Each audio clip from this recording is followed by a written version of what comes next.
Hola ballers, it's Preachy and I'm back and it's Moonkin time. I'm absolutely looking forward to this. So many changes have been implemented by Blizzard for you Moonkins. Some crazy stuff going on, absolutely wacky stuff, and we're going to talk about it all. The first thing you're going to notice, guys, is right down here, something is missing.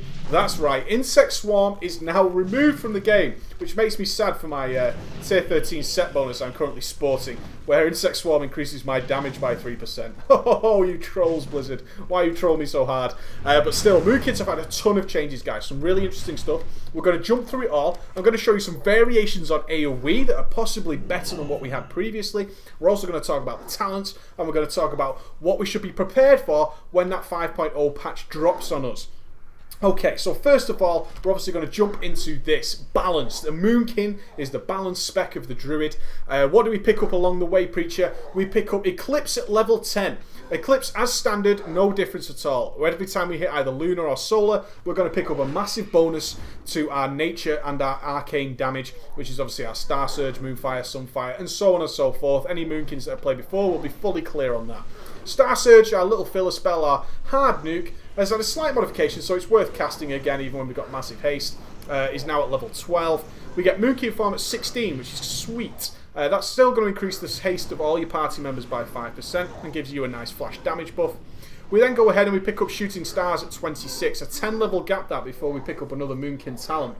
Shooting Stars, as usual, is the 20% chance to get yourself a free Star Surge that you can instant cast. Solar Beam's your level 28. Solar Beam does exactly the same as it used to. We get Euphoria as standard now, it's passive. While not in an Eclipse state, you have the chance to gain more Lunar or Solar energy, depending on which way you're going. Owlkin Frenzy is now passive, guys. We no longer have that huge decision to make. Is this fight worthy of Owlkin Frenzy? Do I take any damage? Or is this fight not worthy of Owlkin Frenzy, in which case I'm not going to take it? It's just passive, we've got it anyway, so no need to worry anymore. Now this is what's cool. At level 68, so you're going to be nearly level 70 when you pick this up, and most of you are going to be level 85 already anyway. We're going to pick up Celestial Alignment. That's right, Moonkins have a usable DPS cooldown, ballers. This is awesome. Moonkins have been waiting for this a long time. While they would go fucking nuke, and drop some Treants that barely did any damage, and then the mages would go ahead and drop a combustion on your face. No longer. Moonkins pick up Celestial Alignment. I'm going to read this for you. I'm going to show you a quick demonstration. It's really cool, this one. Grants you the simultaneous damage benefit of both your Lunar Eclipse and Solar Eclipse, increasing damage done by both Nature and Arcane spells by 62%. In addition, casting Moonfire also applies Sunfire. Activating this effect consumes all your Lunar and Solar energy and prevents gaining any more energy while it's active. It lasts 15 seconds, has got a 3-minute cooldown. Pretty long cooldown, guys, but look at this. Watch that target, watch that training dummy. We go boom, boom, boom, Celestial Alignment. We see we get Lunar and Solar. Then we drop that bomb. Look at that. Moonfire and Sunfire on the target at the same time. And we can go ahead and spread this bad boy out. Oh, it's so cool. It is really cool. Such a nice DPS cooldown. Now, when we read that, it does consume the current energy, but that consuming energy doesn't give you any sort of bonus to what the effect does, so don't worry about trying to build up some solar to get consumed or anything like that. It's nothing like that. You blow ahead that cooldown, it's going to take you right to the middle of your energy bar, and then you're just going to get all that extra bonus, so it's pretty cool. Probably a great time to use that is just as your Eclipse is about to end, and then you go and fire that big bad boy off. Really like it. We pick up Starfall at 76, really high. But Starfall does exactly as it says on the tin again. Lunar Shower is now a passive ability. While we're spamming our dots, their mana cost is reduced. Wild Mushroom Detonate at 84. And then we get our Mastery Total Eclipse. The same as it always was, guys. The more Mastery you have, the more damage you get while you're in Eclipse state. I will say, because of some changes we're going to get to shortly, you get to Eclipse state so much faster now, guys. Really so much faster. We're going to look at our talents now. Again, Moonkin's got shafted, guys. There's literally one tier of interesting talents for the Moonkin. Blizzard needs to have a look at these because they are just not that fun. I know these are supposed to be fun, optional talents. They're not that fun. Sorry to say, Blizz, they're really not. The first tier, again, Feline Swiftness, movement speed increase of 15%. You've got Displaced Beast, which is like a teleport forward. And you've got Wild Charge. Now, again, the situational. If we have a thing where we are a bomb and about to explode in 6 seconds in a raid boss situation, we've got to get the fuck out of there, then maybe Displaced Beast is good. But with a 3-minute cooldown, what's the cooldown on Blink? Like 13 seconds? Something like that? 20 seconds? 3 minutes? That's a lot. Wild Charge, while in Moonkin form, it gives us Disengage. Great. Feral Swiftness, a flat 15% increase to movement speed, wins every day in my book. Every single day. We're always moving in PvE, all the time. We don't need to move every 3 minutes, we move all the time. Feline Swiftness is going to win every day for me. The second tier, Nature Swiftness doesn't affect any of our balance spells. Renewal, a nice big fat instant cast heal on ourselves.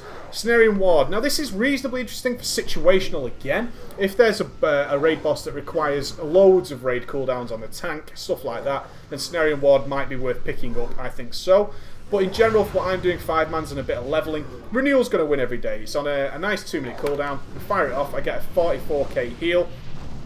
Cool. And it's based on the percentage of your health. So as we get more and more gear and our health starts to go through the roof, that's going to scale with you quite nicely. The third tier, again, it's just total garbage. It's really bad. An improved version of Fairy Fire that also reduces the target's movement speed. So we get Hamstring, great. Mass Entanglement, great. PvP, PvP. Typhoon, again, PvP as far as I'm concerned. Knockbacks are shit, unless the boss specifically calls for knocking back some adds. Shit. And pretty shit. What's the damage like on Typhoon now? I didn't check. None. It doesn't even do any damage. Fucking wank. Okay, this is the tier that I thought was really interesting. I'm going to work backwards from my choices. Force of Nature, which is summoning your Treants. All your Moonkins will be used to this one. Completely bog standard. But your Treants now actually cast spells. Now, I do not know, guys, if those Treants are scaling with spell power and whatnot. In which case they might be super powerful. I really don't know. I haven't done any testing. I may look at that soon. I'm really looking to get through most classes and give you a general idea of what the hell is happening. Force of Nature might be super overpowered, or at least reasonably mega powerful. They may be able to scale with trinkets and bloodlust and all that kind of stuff. Don't know for now, but I will tell you they no longer melee. They stand next to you and they start casting Wrath, okay? Incarnation, this is a 3-minute cooldown. With balance, it gives you the Chosen of a Loon. Improved Moonkin form that doubles lunar and solar power generation. Now, a 3-minute cooldown for this? Not impressed. Really not impressed, and I'll show you why shortly, is that swapping between lunar and solar is now not a problem. You're literally out of an eclipse for seconds. 2 or 3 casts almost. For a 3-minute cooldown that does this, I'm not convinced. I will say, and I'll show you why shortly, is that we are able to double dot due to a different mechanic of how Moonkins work. Turn that off quickly. There's a way Moonkins work now. We're able to double dot, which means your Moonfire could stay on the target by the time you've reached Solar Eclipse and you've changed it to a Sunfire. So pretty regularly you're going to have both Moonfire and Sunfire on the target, similar to like we do with Celestial Alignment. So it's possible that that's an impressively overpowered cooldown, but I'm not convinced when I compare it to what I chose, which was Soul of the Forest. Soul of the Forest is the balance ability. When a lunar eclipse ends, you gain 20 solar energy, and when a solar eclipse ends, you gain 20 lunar energy. I chose this because it's passive. I don't need to wait for a major cooldown, and it's all the time. So for an overall DPS increase, on the face of it, it seems like the best to me. I could be well wrong though, guys. I chose this for me. As soon as my eclipse ends, I get this nice big chunky 20 solar energy or 20 lunar energy every single time I swap eclipse. And that means I only need a couple of spells to get into the next eclipse. As you know, Moonkins get so much DPS from being in an eclipse form. This seemed to make total sense for me. As an overall damage boost, it seemed the most ideal, that I only am out of Eclipse for the shortest time possible. That was my aim behind this one. I could be well wrong though. Until the mathematicians step in and talk to me, I don't know. Moving down again, we've got Disorientating Roar, which is like Piercing Howl, just disorient some people. Crap. Ursol's Vortex, I guess it kind of looks cool. But again, the only reason I chose this one is it sucks the targets back in if they try and move out of it. So if we're placing our mushrooms right on the adds and then they start spreading out, Ursol's Vortex is going to allow us to keep them pretty much in the detonation area. Mighty Bash is like Hammer of Justice, I suppose, is the best way, but it's 50-second cooldown for a stun. Very situational PvP based as far as I'm concerned. And even the end tier looks pretty shit to me. I'm going to flick through it. This should be the big one. When you hit level 90, you should be like, yeah, I've got a new talent. Balance. Now this is where balance seems to have taken a wonky turn as some kind of off healer. I don't know. Our first one is Heart of the Wild, which is a 6-minute cooldown.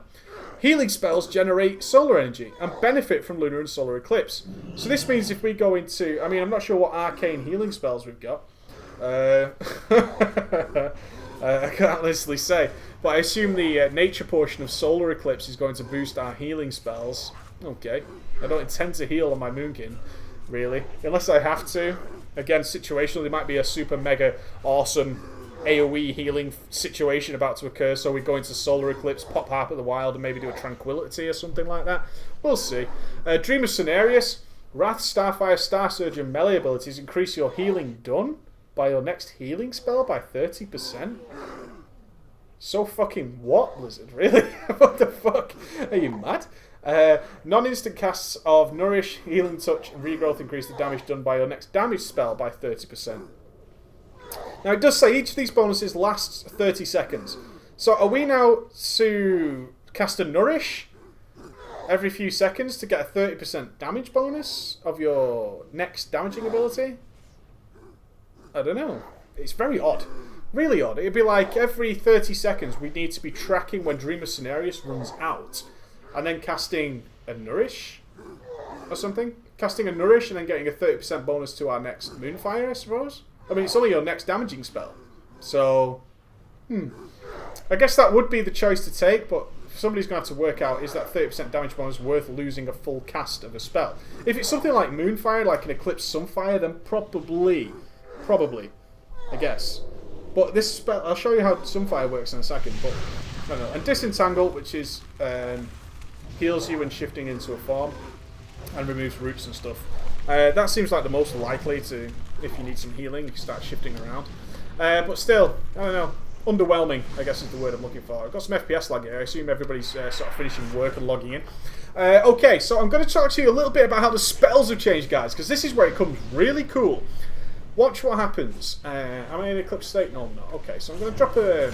I'm going to get myself into an Eclipse state. Let me just go ahead and get myself over into Solar real fast. And you're going to see something pretty sweet happen, which is where I was talking about double dipping of dots. Okay, I'm in Solar. Nice. So watch what happens up here. There's a few debuffs. So we've got one that's clear. Yeah, that one's clear. Cool. Okay, so watch up here. I'm going to drop my Sunfire as normal. Now watch what happens.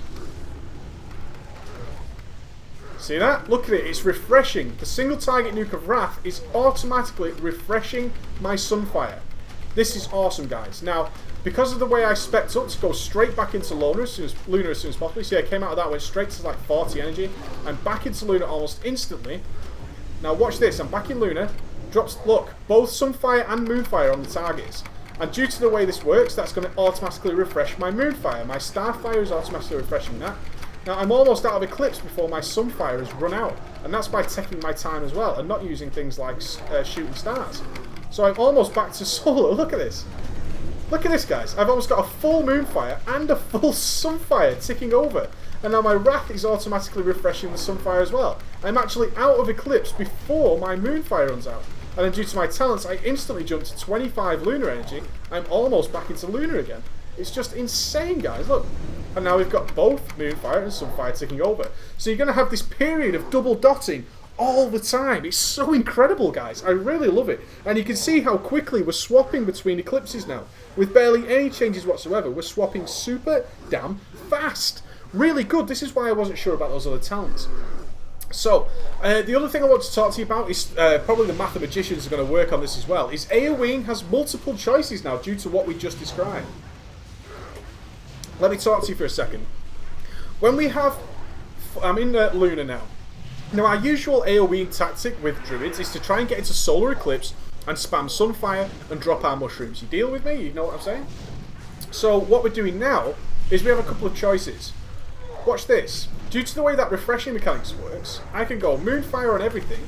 This is only going to work for maybe 3 or 4 targets. Now, if I start spreading my Starfire around, what happens is I'm dropping massive Starfire nukes of about 41k, and I'm also refreshing the Moonfire. That is amazing, guys. I'm refreshing Moonfire on all these targets. I'm getting Shooting Stars procs as well. And now I'm instantly getting back into Solar, so then I can put my Sunfire down. And in most cases, I'm getting 2 dots on at the same time. Look, Moonfire and Sunfire on. And now via Wrath, I can refresh the Sunfire on absolutely everything. And look at the damage that comes out of this, guys. Look at this. This is insane. And then due to the mechanics of going back into Lunar, because I'm firing Wraths and Shooting Stars all over, I'm back in Lunar again, and I'm now double dotting constantly. Look at this. This is insane. So I've got double dots ticking, I'm firing massive starfire nukes. So with 3 or 4 targets, guys, I seriously think this is probably the way to go with AoE. Your mana barely moves, and we're shooting stars. I'm still getting some FPS lag, guys, I apologise about that. It's the server, not my PC, I promise you. And then I'm back into Luna, so now I'm double dotting. There's Moonfire and Sunfire ticking on everything, and I can just keep rotating behind. So, this is classic. I've not used Starfire, I haven't used any DPS cooldowns, that's all standard DPS. Now, of course, Blizzard has done some more changes. Again, our AoE is going to get have the math guys running wild. If it's a load of mobs, let's say we've got more than 4 mobs, pretty much, then we can still do the old Sunfire everything and drop our mushrooms. Now, watch how much mushrooms hit for now. I'm in Solar Eclipse, so this is when they're getting the 68% damage buff. Let's pop that. 7.5k with 15k crits. Now that will hit pretty much every target, remember that. If we've got a load of mobs, mushrooms are still going to do crazy amounts of damage. However, going away from this idea of trying to AoE always in Solar, Blizzard has done another trick again. So let's get ourselves into Luna. Watch Hurricane, guys. There's my Hurricane spell. Watch what happens when I go into Luna. You ready? You ready? Almost there. Almost there. Hold your breath, guys. Hold your breath. Wait for it. Boom! The icon has changed. We have a new spell called Astral Storm. Astral Storm changes your Hurricane to do arcane damage. So now Astral Storm, or Hurricane, whatever you want to call it, is now benefiting from our classy Eclipse. Our Lunar Eclipse is getting a 68% damage bonus. It does arcane damage, and it does pretty nice damage as well. I will pre-warn you though, it doesn't look particularly different. You've got the nice arcane sort of storm at the top. Does about the same amount of damage as mushrooms, but it's channeled. So it's not like some of the spells currently in game. If you're channeling, you can't move this one. But I will tell you this, it costs an arse ton of mana. Oh, does it cost some mana. So if we've got, it doesn't matter now what Eclipse we're in as a Moonkin, I don't think. I think this is the idea. If we're in Solar, then go ahead and drop down your mushrooms and do that. But if you happen to be in Lunar, it doesn't matter, because our Astral Storm is going to do a shitload of damage as well. So this is interesting again. Lots of different choices for AoE. I'm looking forward to the math guys to work out which way is the best. I certainly think for lower mobs, keeping all the dots ticking and doing double dots by using your single target nuke is probably really awesome, guys. Okay, I'm going to jump into a 5-man now, and I'm going to test this stuff out and see how the damage feels. Let's go, guys.